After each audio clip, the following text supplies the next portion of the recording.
Assalamualaikum warahmatullahi wabarakatuh. Alhamdulillah rabbil alamin, wassalatu wassalamu ala asyrafil anbiya'i wal mursalin habibina maulana Muhammadin wa ala alihi wa sahbihi ajma'in. Man yahdillahu fala mudilla lahu wa man yudlil fala hadiya lahu. Qala al-musannif rahimahullahu ta'ala wa nafa'ana bi ulumihi fid dharain amin summa qala. Maka tiada mengapa berubah ia air sebab lumpur, atau lama diamnya tergenang kemudian dia berubah, atau dengan sebab bercampur tanah dan kiambang, air itu tetap suci lagi menyucikan. Dan sebab berubah tempat lalunya, tempat mengalirnya, seperti tanah cempaka. Maksudnya apa nih? Allah, apa itu yang kristal kuning itu jamaah? Gunung, bukit, tawas, bukan tawas, belerang, bau tuh belerang. Jadi misalnya tadi memang lintas laluan belerang, kemudian air itu bau belerang, tak ada masalah, karena memang itu alami dia, itu nggak usah dipersoalkan. Dan tiada memberi mudarat pula, maksudnya tidak berubah status air itu, tetap suci lagi menyucikan. Jika berubah ia sebab dimasukkan gaharu.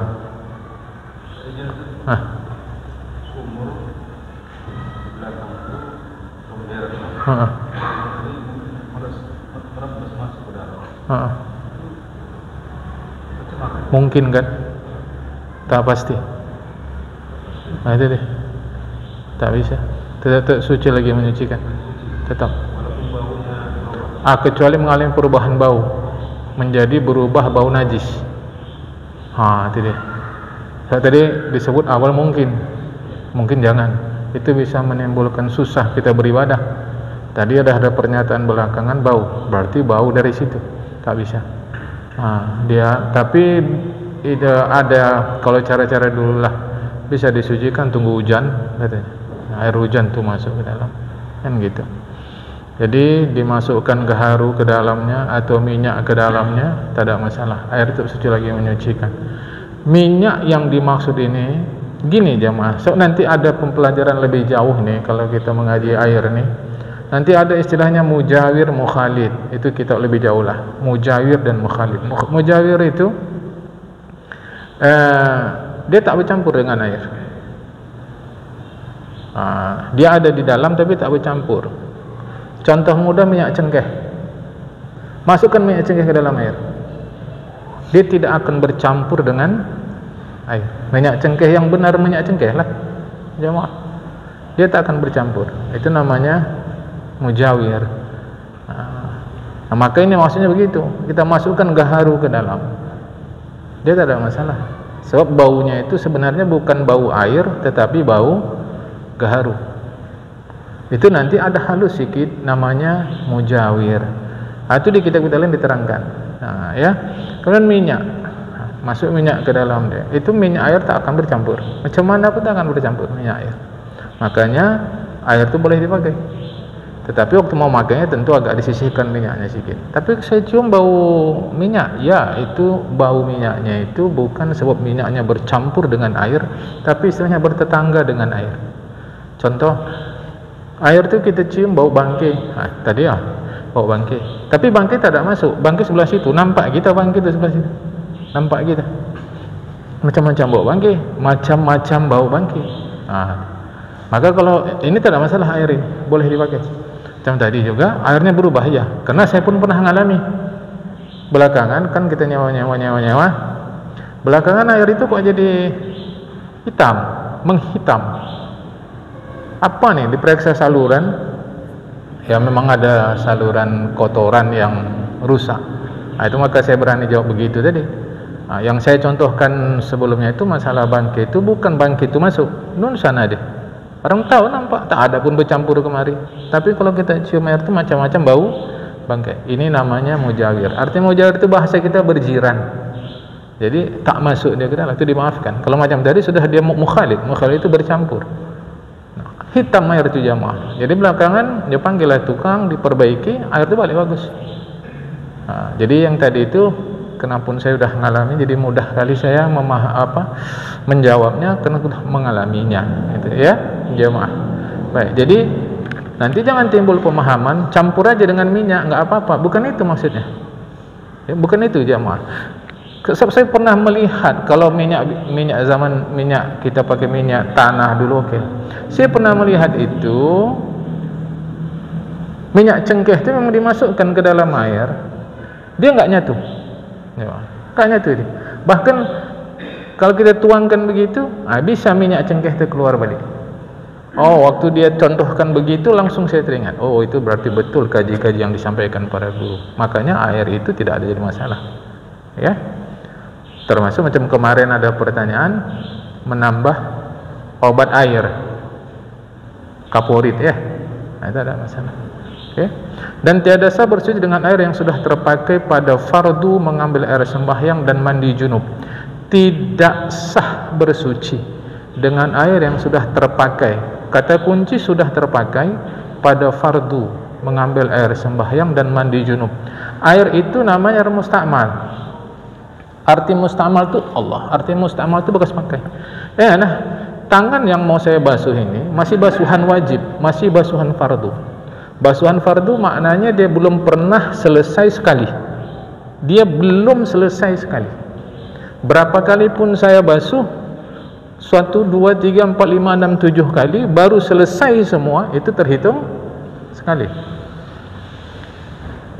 Berapa kali saya basuh dia? 3 kali baru terbasuh semua, baru terbasuh semua, itu baru hitung sekali. Nah, air yang keluar itu netes itu namanya musta'mal, bekas pakai. Jadi kalau nanti kita ke Arab, mana tahu, ini kan saya hanya ilustrasi saja, nampak kita toko televisi musta'mal, mantap orang Arab gitu. Awak tahu air musta'mal, toko pun ada TV musta'mal. Itu yang bodoh kita, itu maknanya TV bekas pakai second. Ya, ada pula gaji TV musta'mal. Musta'mal itu bekas pakai, ya. Air yang keluar musta'mal. Kita tampung, air itu tak boleh dipakai untuk mengangkat yang fardu, wudu kah, mandi kah. Kecuali kalau kita tampung dia sampai nanti 2 kulah, lebih kurang 216 liter, lebih kurang 216 liter. Setelah kita tampung sampai dia 2 kula, ternyata tidak ada perubahan warna, bau atau rasa, maka air itu kembali menjadi air suci lagi, disikan. Karena itu sekarang di Indonesia ini ada usaha jemaah, usaha mengolah air itu. Karena kita boros pakai air. Saya baca aja itu, saya baca. Oh, ada juga. Jadi mereka tampung air itu, mereka olah, jual lagi. Ya, karena terlampau banyak kita. Sebenarnya satu botol ini bisa untuk berwudu, cukup dah. Tapi gitu tadilah kita boros air. Mereka sudah tampung itu air dari masjid-masjid, olah lagi, jual. Tak ada masalah, jemaah. Ya. Air musta'mal, jadi kata kunci sudah terpakai, itulah musta'mal pada fardu mandi atau fardu wudu. Jadi air yang keluar itu musta'mal. Nah, air di tempat sumurkah, bukan sumur lah ya, tongkah, bakkah, bila kurang dari 2 kulah dia masuk air dari bekas basuhan kita itu, dia akan musta'mal jika seperti yang pernah saya terangkan itu. Dia akan disebut musta'mal jika seandainya air yang mercik itu sudah sampai jumlah yang seandainya air itu zat berwarna sedang, maka air itu sudah mengalami perubahan warna. Nah, itu misalnya gitu. Berapa banyak air yang percik ke dalam bak tadi? Seandainya yang percik itu bukan air tetapi zat berwarna sedang, bukan warna pekat, sejumlah yang masuk itu menurut perkiraan kita mengubah enggak warna air? Kalau tidak, maka air itu tidak disebut Musta'mal. Jadi bukan asal percik musta'mal, asal percik musta'mal. Tidak seperti itu ya. Itu keterangannya jelas lugas di dalam kitab Sabilal ya. Tanbih, peringatan. Ini khusus dalam madzhab Imam Syafi'i. Ya. Percikan ke kaki atau ke sarung kita itu masih. Percikan kaki. Heeh. Heeh. Percikan air yang apa itu masuk apa? Pokoknya asalkan lepas dari anggota kita yang basuhan wajib, maka dia musta'mal. Heeh. Heeh. Mungkin ada sarung apa?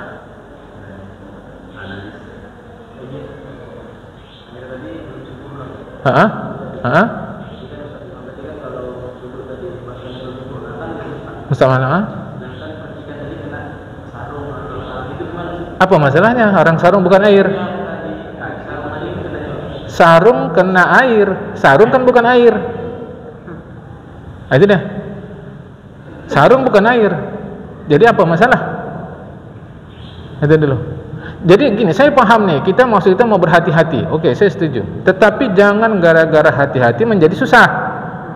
Ini kan ceritanya air musta'mal dari tubuh kita masuk ke wadah, ke tempat yang menurut mazhab Imam Syafi'i kurang dari 20. Berarti air jumpa air. Ini kan air jumpa sarung.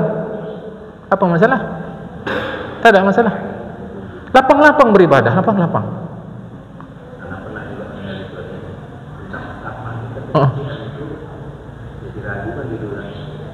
Itu bahaya tuh. Itu bahaya tuh. Siram lagi. Baik, saya tak koreksi itu. Sesudah wudhu siram lagi. Pertanyaan, menyiram apa? Ya, oke, kita teruskan. Yang kita siram ini fungsinya untuk mensucikan atau bukan? Mensucikan. Mensucikan ini dari najis apa dari hadas? Mana hadas itu? Saya bisa jawab langsung, tapi tak mau.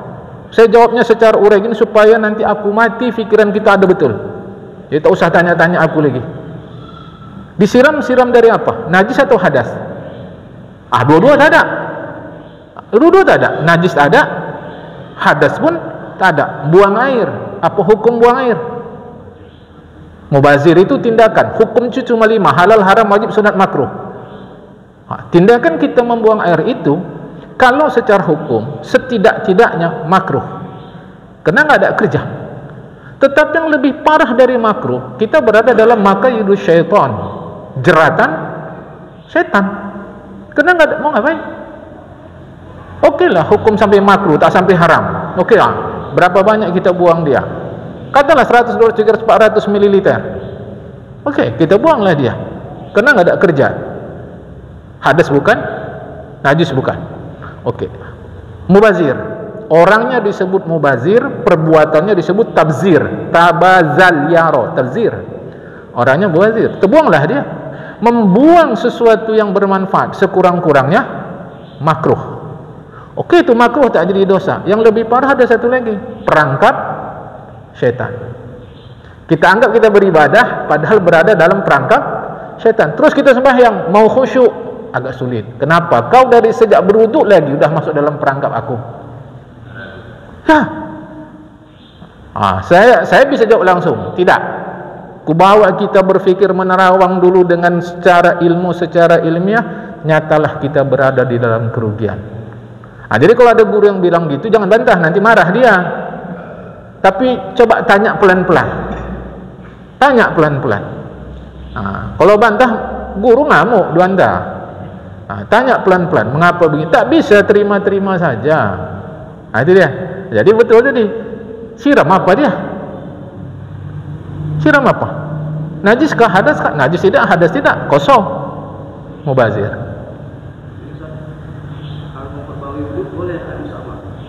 Memperbaharui wudu tetap tak boleh. Apa yang sunat? Tunggu dulu. Apa yang sunat? Memperbaharui wudu sunat, namun tetap niatnya niat fardu. tindakan memperbaharui wudu, tindakan memperbaharui wudu sunat, tapi wudu itu sendiri tetap statusnya fardu, maka tak bisa musta'mal. Basuh sunat adalah basuh setelah selesai yang wajib. Tapi kan berwudu dia.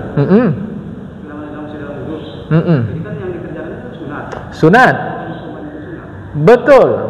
Jadi walaupun dia status perbuatan itu sunat, tetapi wudu itu tetap dinamakan wudu fardu, namun tidak mengangkat hadas. Jadi tak ada air mustakmal. Tidak ada air mustakmal. Bukan, dalam dia berwudu yang memperbaharui wudu itu, dia memperbaharui wudu, lantas air yang keluar daripada anggota wudunya itu tidak disebut air mustakmal. Itu dia. Sebab dia tidak mengangkat hadas. Paham insyaallah? Yang mana? Tidak mustakmal. Boleh, tak ada masalah. Secara hukum, secara praktik siapa yang pakai lagi? Tunggu. Dudukkan dulu. Selesai. Jangan ragu-ragu jamaah. Ya. Jadi secara hukum boleh pakai. Masalahnya dalam praktik siapa yang pakai? Ada. Siapa yang pakai dalam praktik? Kecuali macam tadilah, bagus sekali usaha itu, mereka memang tampung air itu, mereka olah jual lagi. Itu okey lah, tak ada masalah. Okey mah? Enggak. Bukan. Karena mereka lihat sayang kita buang-buang air itu. Wudu kita waktu maghrib masih ada, tapi tidak bisa ambil lagi apa kerja kita makruh atau mubajir. Tidak sunat tajdidul wudu. Tidak sunat tajdidul wudu. Memperbaharui wudu itu tidak sunat. Jika wudu yang pertama belum digunakan. Itu dia. Tapi kalau wudu yang pertama sudah digunakan, apa sunat dia? Apa contoh? Setelah berwudu dia pegang Al-Quran. Memegang Al-Quran dalam hadis Imam Syafi'i wajib memakai wudu. Dia bukan baca Al-Quran, setelah pegang. Wajib berwudu. Berarti dia sudah gunakan wudunya. Nanti kering, ternyata wudu lagi, boleh, sunat. Yang penting wudu pertama sudah digunakan. Kalau wudu pertama belum digunakan, tajdidul wudu tidak dianjurkan. Jemaah, dapat paham nih? Kalau was-was kan? Apa tuh? Was-was? Kita was-was. Kalau was-was istighfar. Kalau was-was istighfar, bukan berwudu. Bukan. Jamaah. Sebentar. Sekejap dulu. Macam merapat DPR. Saya was-was, bukan berwudu, tapi istighfar. Tapi kalau saya was-was udah berwudu belum? Udah berwudu belum? Udah berwudu belum? Belum. Itu jawabannya. Karena asalnya belum. Dah makan belum? Dah makan belum? Belum. Asalnya belum. Al-aslu baqa'u makan ala makan. Itu kaidah dalam fikih. Asal sesuatu tengok semulanya. Berwudu kan tindakan belakangan. Jadi kalau kita ragu sudah berwudu atau belum, jawabannya belum. Tapi kalau ragu perasaan hati, itu bukan perginya berwudu, istighfar. Berarti kita dalam perangkap syaitan. Ntar, sana dulu. Sila bang.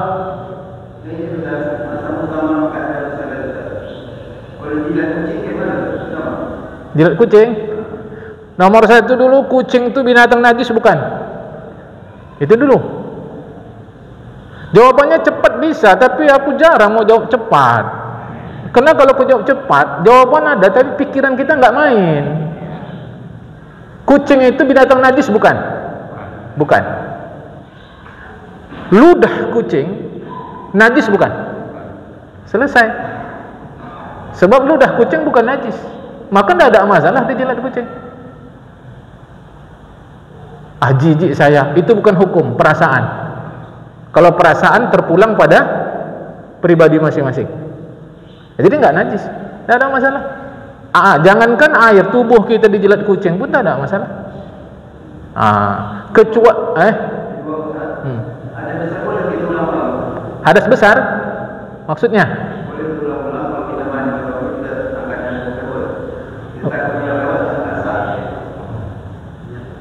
Enggak ngerti saya. Mandi hadas besar diulang-ulang, mandi lagi, ngapain? Tunggu dulu. Mengapai kita ngulang? Takutnya nggak sah. Yang dulu, inilah perangkap setan. Pokoknya selesai aku mandi sah. Gitu cara hukum. Kau udah selesai mandi, udah sah. Kalau enggak bang, teruslah kita dalam perangkap setan itu. Saya buatkan contoh perangkap setan yang umum terjadi. Allah Akbar. Allah. Ngapain? Nggak ngapain sekarang. Bila sudah bar, selesai. Ini cara menghadapi setan. Was-was aku, entah nanya tadi tak betul. Kalau begitu jangan kau mulai. Kau pastikan dulu baru angkat tangan. Sama dengan itu bang. Oke, sekarang saya ikut rentetan akibat tadi. Entah kemarin nggak sah mandi awak, kan gitu. Mandilah dia sekarang. Berapa jam dah jarak dari dia mandi semalam dengan sekarang? Anggap 24 jam. 24 jam berarti ada berapa sembahyang yang dia tak sah? Qadha. Ada berapa banyak dia sentuh Al-Quran? Apa hukum dia masuk ke dalam masjid? Apa tak haram dia? Padahal kemarin dia bawa wirid, dia zikir pula, dia baca Yasin, seterusnya. Tak tengok tu. Dah selesai, titik. Aku dah mandi, titik, selesai. Tahu kau hukum mandi hadas besar? Tahu, dah. Habis. Tiba-tiba ngaji, halus sekali masuk si guru tadi. Pening awak kesudahan. Nak mandi lagi lah. Okey, mandi lagi. Berapa puluh tahun dah mandi ni yang lalu tu. Kan kacau semua. Maka prinsipnya bila sudah selesai mandi, selesai. Apa urusanku selesai mandi? Mau kerja, mau sembahyang, mau baca Quran, kulakukan. Bis cerita. Jangan. Entah. Nggak ada itu. Ada. Aku tahu malam Khamis aku ngaji ke Al-Hikmah, titik, selesai, bis. Nggak ada orangnya ustaz, kecuali kalau dari pengurus masjid bilang nggak ngaji, aku tak datang. Atau aku tak sehat, aku tak datang. Tapi aku tahu datang, titik. Orangnya sikit ustaz, yang sikit ini orang bukan, aku bilang. Orang dah ngaji, titik, bis. Kena janji aku malam Khamis ngaji, selesai. Banyak-banyak pikiran. Okey, bang. Jangan sempat masuk dalam perangkap syaitan. Assalamualaikum warahmatullahi. Assalamualaikum warahmatullahi. Sah tidak salat maghrib aku ni? Apa cerita gini? Kau dah assalamualaikum berarti sah, selesai, habis. Apa lagi? Entah ada salah awak. Baik, mana kau yang salah? Ini ulang sembahyang kau. Aduh, malas sekali lah awak. Ini namanya ni. Inilah namanya mentiko ni. Ini mentiko ni. Bila salam selesai, bis. Ada pula adat sebahagian masjid, dia zikir berjamaah, doa berjamaah, dah selesai, bis. Gitu. Salah satu cara kita untuk tidak masuk dalam perangkap syaitan. Dah beruduk kah? Udah. Tapi pula entah betah sah, entah tidak. Pergi ulang. Alah, dingin kali aku rasa. Jangan buat pertanyaan tu. Bila sudah selesai beruduk, selesai. Okey. Sebentar, sini dulu. Tadi itu Ustaz, dia ni orang selalu minta wudu. Orang yang mengakalkan wudu. Iya. Tiba-tiba ada ni dia bingung, aku dah wudu tak boleh dianggap dia udah wudu. Enggak ada sangka-sangka baik. Dia mesti ada qarinah. Qarinah itu artinya indikasi. Aku orang yang biasa berwudu. Ini tapi sekali ini dah wudu belum, dah bulu wudu. Ambil ihtiyat, wudu balik. Pergi ihtiyat. aduh malas aku, maka jangan ragu kau, kata awak kan. Kadang kita ini semua mau baik, tapi itu tadilah loket-loketnya kita nggak tepat. Loketnya itu yang nggak tepat. Niat kita udah tepat, oke, mau baik aja, tapi loket tuh nggak tepat. Kesudahan masuk dalam perangkap setan, udah pasti itu. Oh, itu dia. Oke, sila. Dalam hal sembahyang. Sembahyang. Jadi kalau imam, kalau berdasarkan ilmu yang ada punya, tidaklah maksudnya cocok bacaannya. Jadi kalau selalu dia imamnya kita di belakang, niat kita bagaimana? Tunggu dulu, cocoknya apa maksudnya nih? Ya ini hukum. Hah? Makhraj.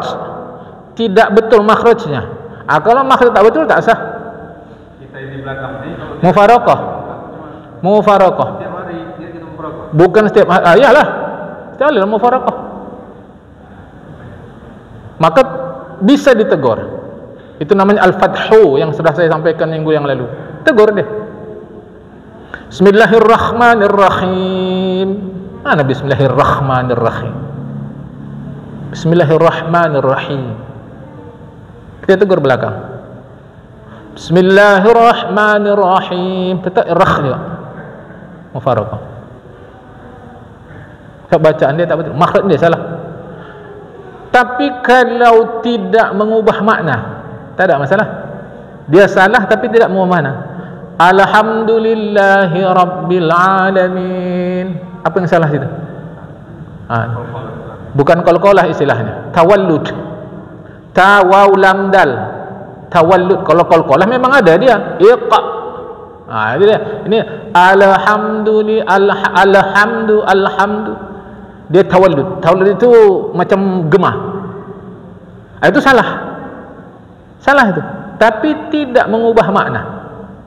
Maka Fatihahnya sah. Tapi kalau makhraj tadi tak betul. Alhamdulillahi rabbil alamin. Alhamdulillah tak betul. Salah itu. Dia mengubah makna. Alhamdulillahi rabbil alamin. Salah, tak ada sengau. Alhamdulillahu rabbil alamin. Ada qiraat ni, tak ada masalah. Salah, tapi tak mengubah makna. Iyyaka na'budu wa iyyaka nasta'in. Salah bacaan tu. Kafnya dipanjangnya. Tapi tidak mengubah makna. Fatihahnya betul. Fatihahnya sah. Iyyaka na'budu wa iyyaka nasta'in. Dalnya dia panjang. Iyyaka na'budu wa iyyaka nasta'in. Salah, tapi tidak mengubah makna. Maka Fatihahnya sah. Sah. Dan aku bawa kitab Kasyifatus Saja. Kasyifatus Saja ini kitab tulisan Syekh Nawawi Al-Bantani, syarahnya bahasa Arab ni. Magundul pula. Ada mana dia?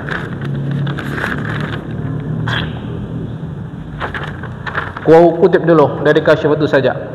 Syurutul Fatihati asyaratun bal aksaru. Syarat baca Fatihah ada 10. Bahkan bisa lebih.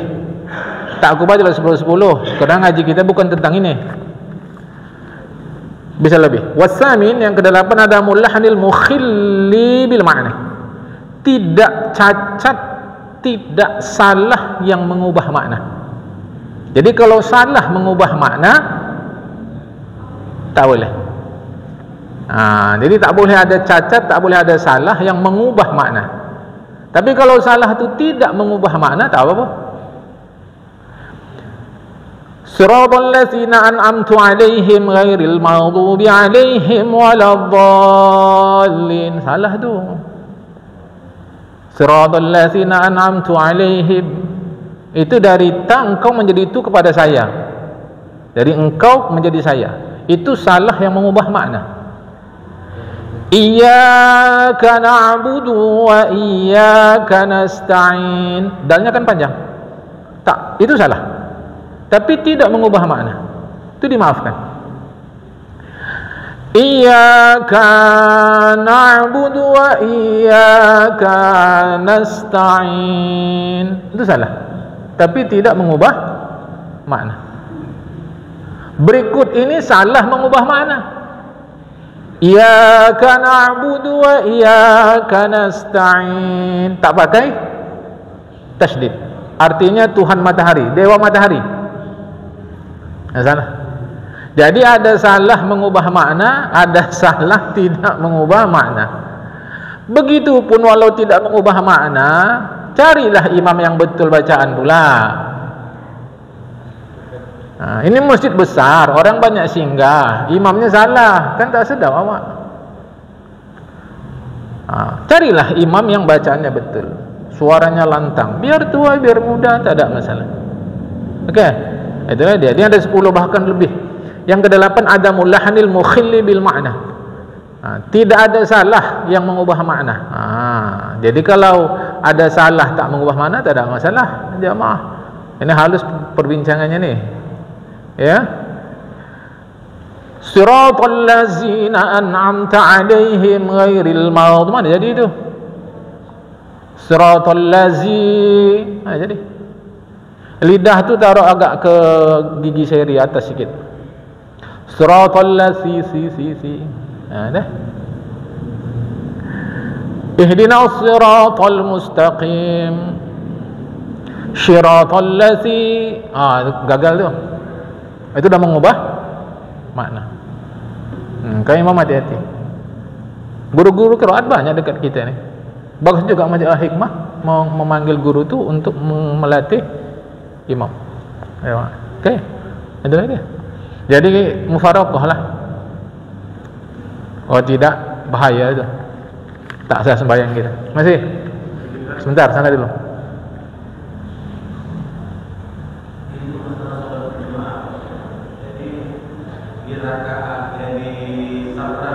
Sab terakhir. Tiga di sayap kanan, satu di sayap tengah, satu di tengah. Jadi ini syaratnya panjang, sab kosong. Begitu kita mau isi, kita isi sebelah mana? Yang di tengah ada 2, yang di sebelah kanan ada 2. Posisi kita mau ke sebelah mana ya? Setiap yang baik Rasulullah tayamun, taya alif mim nun. Saya sengaja menyampaikan Arab ni aja supaya tambah ilmu kita. Jangan ngangguk-ngangguk aja. Taya alif mim nun, tayamun. Setiap yang baik-baik Rasulullah selalu mulai kanan. Dalam hadis riwayat Imam Tirmizi, Abdullah bin Abbas ikut sembahyang berjamaah dengan Rasulullah. Tiba-tiba dia masuk sayap kiri. Waktu itu Rasulullah sendiri. Tiba-tiba dia masuk sayap kiri, Rasulullah sendiri, digeser Rasulullah ke kanan. Dah? Dari situlah sebahagian berpendapat mulai dari kanan. Satu, belum tuntas nih. Pendapat kedua, mana afdol? Jauh dari imam atau dekat dengan imam? Maka dijawab, dekat dengan imam. 2 berhadap-hadapan. Satu afdol, satu layak. Afdol dekat dengan imam, layaknya kena ini yang baik, maka mulailah dari kanan. Okey. Masalahnya satu dah di kanan, satu dah di tengah. Satu pihak di kanan, satu pihak di tengah. Yang di kanan dia memahamkan yang layak, yaitu tayamun, menganan-nganankan, kerana ini baik. Yang di tengah afdal, kerana dia melihat imam lebih dekat kepada imam. Okey, kita tak cerita yang 2 puak ni, kita cerita yang kita yang masuk sekarang ikut mana? Kanankah atau tengah? Tanya, mana ilmu kita? Itu maka penting berilmu. Saya kanan, itu ilmu saya. Belum tuntas nih jawabanku. Berikutnya, walau ilmu kita kanan, timbul persoalan yang lain lagi, namanya aulawiyah. Bila saya ke kanan, mungkin gak akan timbul perselisihan antara tengah dan kanan, antara sesama umat Islam. Itu namanya aulawiyah, lebih utama, prioritas. Mana yang prioritas? Maka tidak bisa tidak bang, nomor 1 imamnya adalah ilmu. Nomor 2 adalah aulawiyah, prioritas, mempertimbangkan keperluan kita umat Islam. Mana? Jadi kenapa saya tak bisa jawab tegas? Karena situasinya nggak saya hadapi. Jadi kalau kita meyakini kanan, ya saya mau amalkan ilmu saya ikut yang di kanan. Oke, benar. Tetapi ada pertimbangan kebijaksanaan. Kalau saya ambil di kanan, akan boleh jadi nanti timbul persoalan.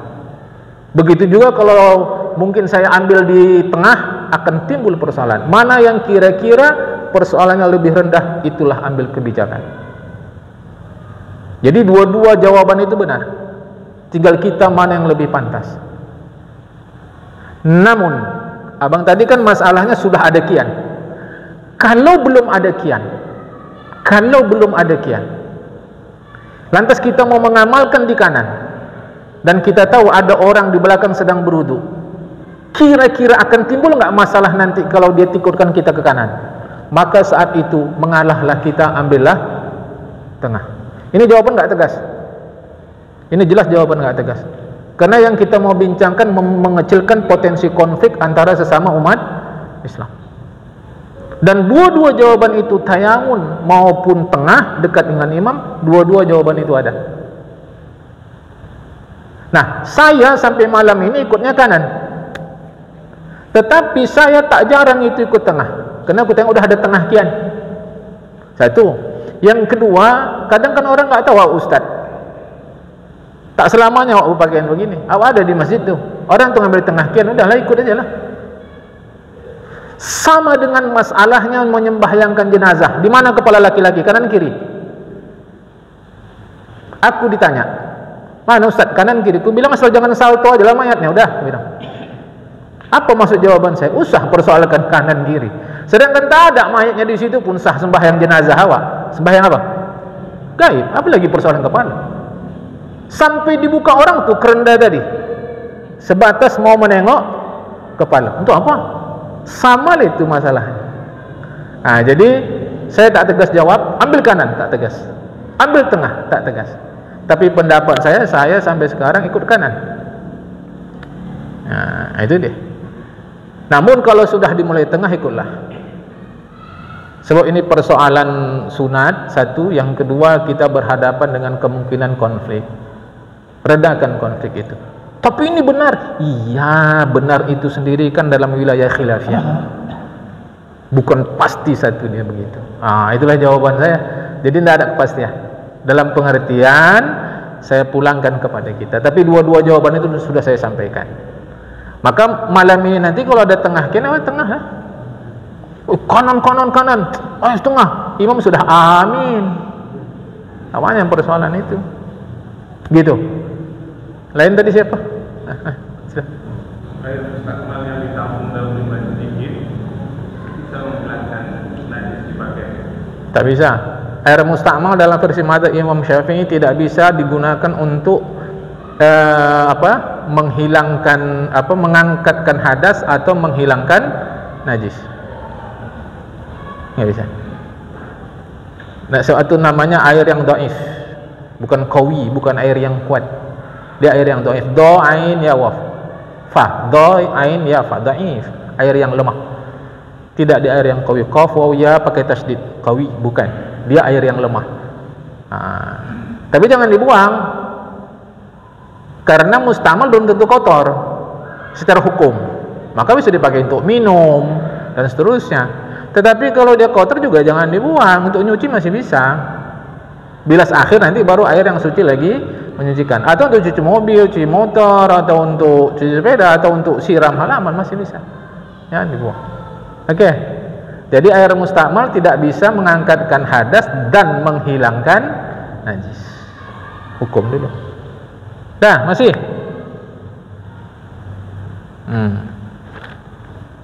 Baik, tanbih, peringatan. Maka jikalau dimasukkan oleh orang yang mengambil air sembahyang, apa yang dimasukkan? Tangannya. Kapan? Kemudian setelah, daripada membasuh muka. Basuh muka dia, kan tangannya ada basah, masukkannya air. Masukkan ke dalam wadah. Atau orang yang junub, dimasukkan tangannya. Kapan? Kemudian daripada sudah ia berniat mandi. Kemana dimasukkan? Ke dalam air yang kurang daripada 2 kulah. Macam mana air itu? Dia kan bersemuka tu, sinar semuka. Tangannya masuk kan air itu kurang dari 2 kula. Atau mengangkat hadas besar, tangannya basah, masukkan ke dalam bak air kurang dari 2 kula. Macam mana itu? Air itu mustakmal tidak? Maka jika ada diniatkan tangannya akan sibir gayung. Jika diniatkan tangannya akan sibir sebagai gayung, niscaya tiadalah memberi mudarat. Tak apa-apa, air itu tidak jadi mustakmal. Dan jika tiada diniatkannya ia tangan akan sibir sebagai gayung, maka jadilah air itu mustakmal.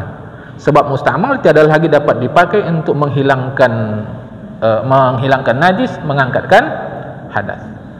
Apa yang dimaksud niat di sini? Lintasan.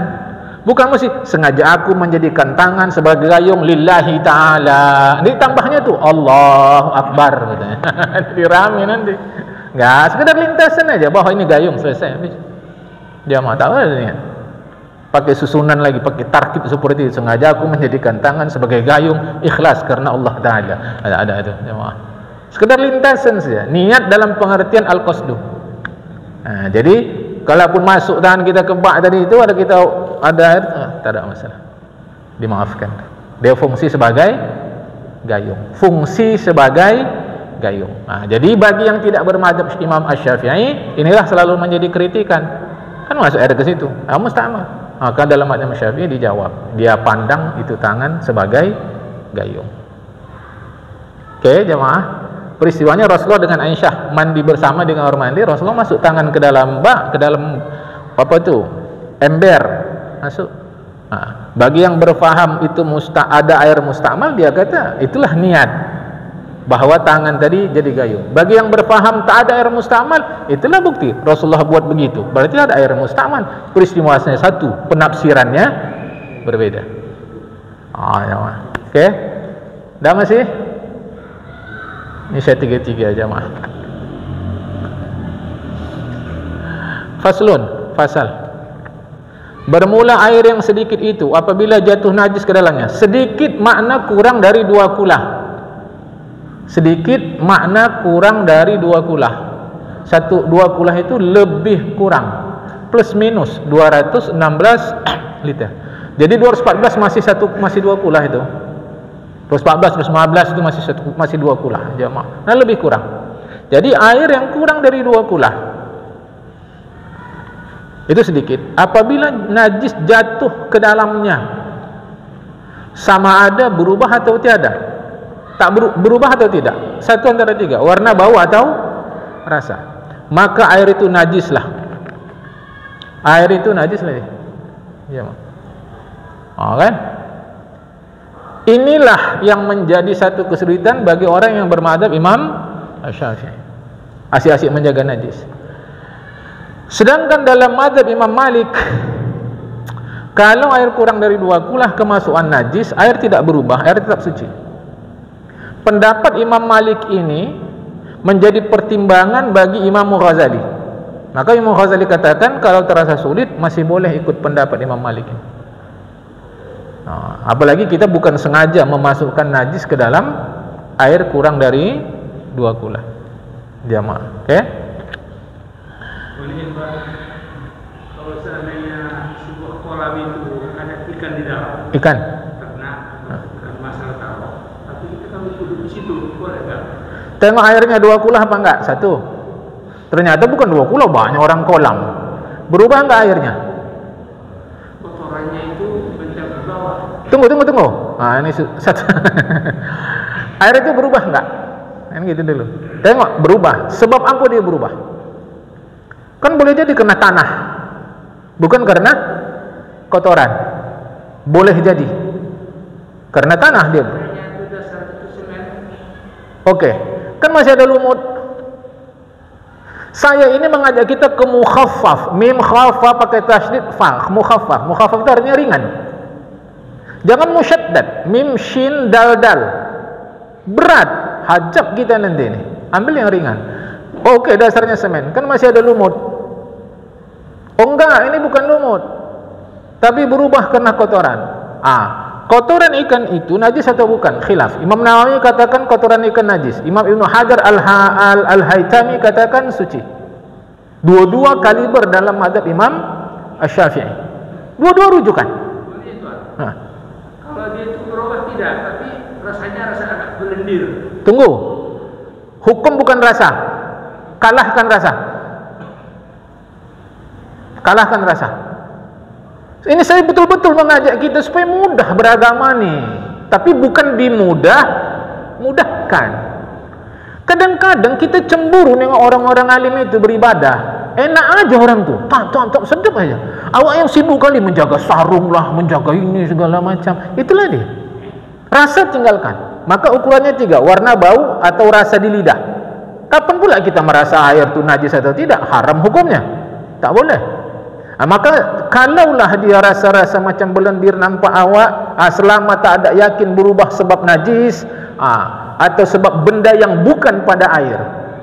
Misal kata dimasukkan orang garam ke air, tak bisa lah. Maka pakailah berwuduk. Tak enak ku rasa. Okey, sah. Jangan berwuduk pakai itu. Bukan berarti tak boleh. Tetap boleh. Tapi perasaan kita. Maka pakai wuduk yang lain. Awak edar di tempat wuduk masjid tadi, mati air tu semua. Tinggal ini, macam mana? Mati dia. Jadi saya tak persoalkan rasa, sebab itu pribadi kita, saya tak tolak, tetapi hati-hati mengikut rasa, nanti jadi sulit pada hukum. Adapun kotoran ikan, itu khilaf antara Imam Nawawi dengan Imam Ibn Hajar Al-Haytami. Kedua-dua ini ulama rujukan dalam mazhab Imam Asy-Syafi'i. Menurut Imam Nawawi, kotoran ikan itu najis. Tapi menurut Imam Ibn Hajar, kotoran ikan itu suci, karena ikan itu benda halal. Hadis disebut dalam hadis, ikan itu halal, bangkainya pun halal. Jadi tak ada hukum untuk makan ikan sembelih. Tak ada. Hajab awak kalau nyembelih ikan. Maka ikan mati boleh makan kontan. Artinya kata Imam Ibn Hajar Al-Haytami, ikannya suci, kotorannya pun suci. Jadi kalau di kolam tu banyak ikan, banyak kotoran, ikut mana kita? Kalau ikut Imam Nawawi, berat nih. Maka ikut Imam Ibn Hajar saat itu berwuduk. Boleh pilih-pilih gitu, boleh. Orang ulama semua. Yang tak boleh. Kalau kata awak, meskipun awak tak tahu seandainya imamnya yang menghalalkan, ada atau ada mazhab yang menghalalkan, apakah kita sudah lepas? Kita tak tahu. Kita tahu orangnya. Kita enggak. Kalau saya ini gini-gini masalahnya. Ini kata guru itu ada mazhab yang membolehkan. Apakah saya sudah lepas seperti itu? Lepas? Boleh. Dah, boleh, tak ada masalah. Pakai aja. Tapi tetap tadi mesti ngaji. Kalau enggak ngaji itulah kurasa agaknya barangkali kalau enggak silap, kalau enggak salah itu. Mesti ngaji dia. Jadi tak apa, boleh pakai. Sila. Tak ada masalah sama sekali. Kan kemarin saya jalan-jalan ke situ kan ada kolam tuh. Pakai boleh. Silakan. Tak enak rasaku, perasaan. Tapi bukan maksud saya Ustaz. Atau saya. Iya. Tak apa. Enggak. Aku maaf aja ya. Iyalah. Enggak, air itu pun pernah ditanya di sini tuh. Air kolam kita tuh. Pernah ditanya sini, siapa yang nanya sekali itu? Pernah. Tak ada masalah. Kalau memang kita ikut cara Imam Ibn Hajar Al-Haytami. Boleh, tak ada masalah sama sekali jamaah. Jangan sulit-sulit. Masih lagi?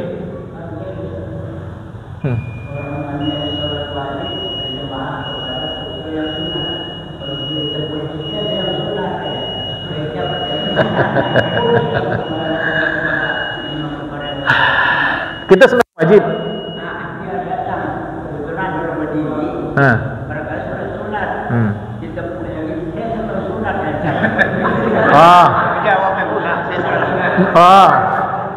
Dia sedang sembahyang sunat. Kita datang. Kita pikir dia sembahyang wajib. Kita tepuk.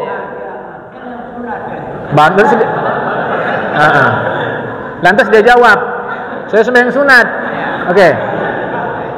Ini banyak jawabannya. Nomor 1, menepuk orang sedang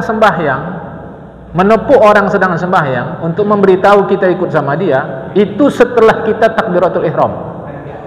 Kalau kita belum takbiratul ihram, berarti mengganggu orang sembahyang. Mengganggu orang sembahyang hukumnya haram. Okey?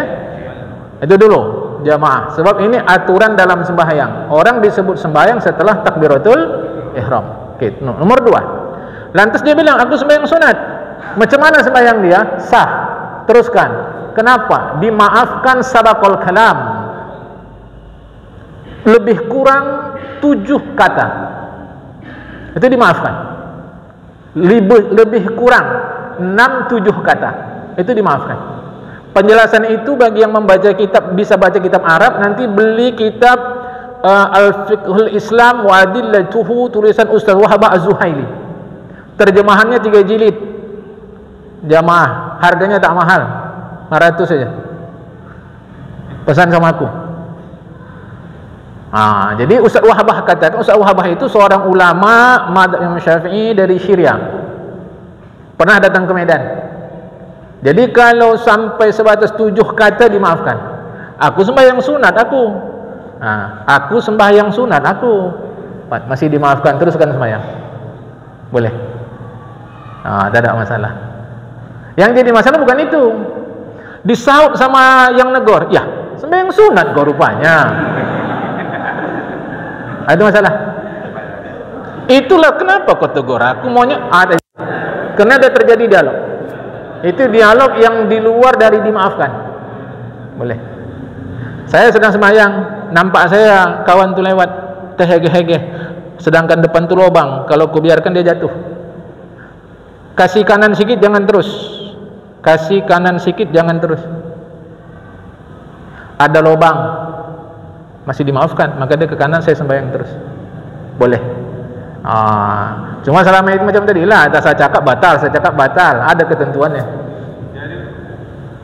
Jadi kalau imam ajak kali menyesani, kalau kita bilang rukuk pun aja boleh tidak dia? Tak bisa, karena ini aturan dalam sembahyang.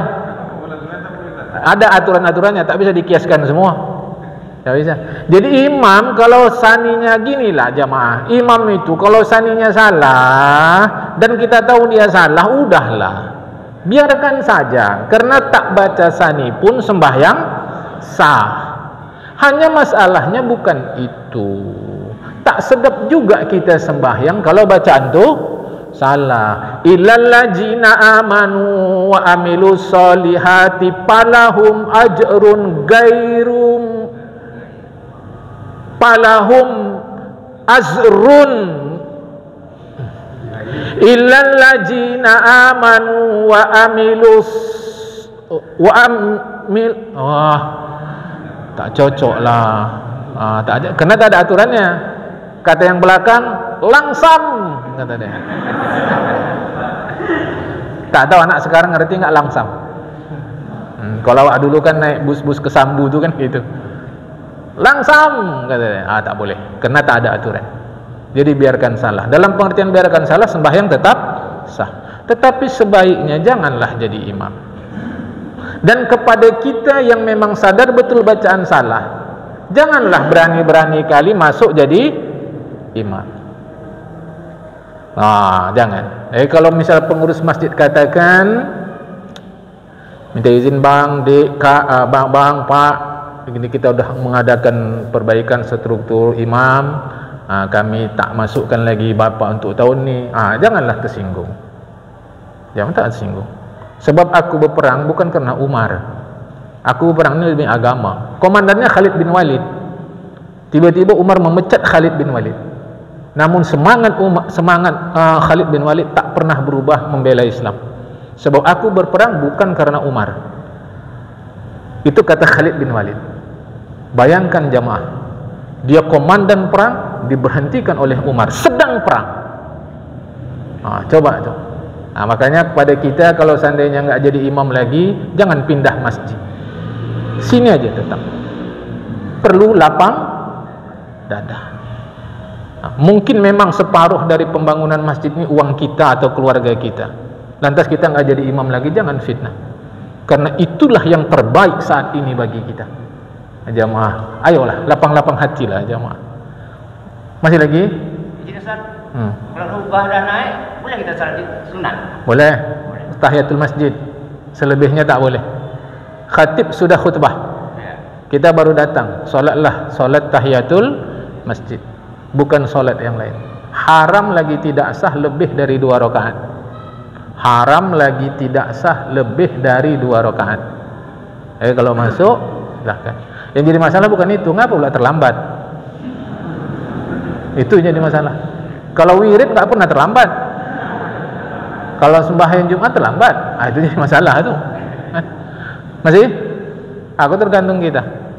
Kalau sudah jamaah, saya harus ingatkan berkali-kali, lapang-lapang dadalah. Fikih ini banyak pendapat. Kalau memang kita tak cocok, janganlah putus silaturahmi sesama umat Islam. Tetaplah sembahyang di sini. Tetap di sini, jangan pindah ke yang lain, jangan kurangkan jumlah jamaahnya. Kepada saya pula, kalau kira-kira secara syar'i saya tak cocok lantas ditegur orang, lapang dadalah menerima jamaah. Ya, malu kita, malu. Terlampau banyak persoalan khilafiyah dalam agama, itu tidak boleh dijadikan dasar untuk berkelahi sesama kita umat Islam. Wallahul muwaffiq ila aqwamit thoriq. Assalamualaikum warahmatullahi wabarakatuh.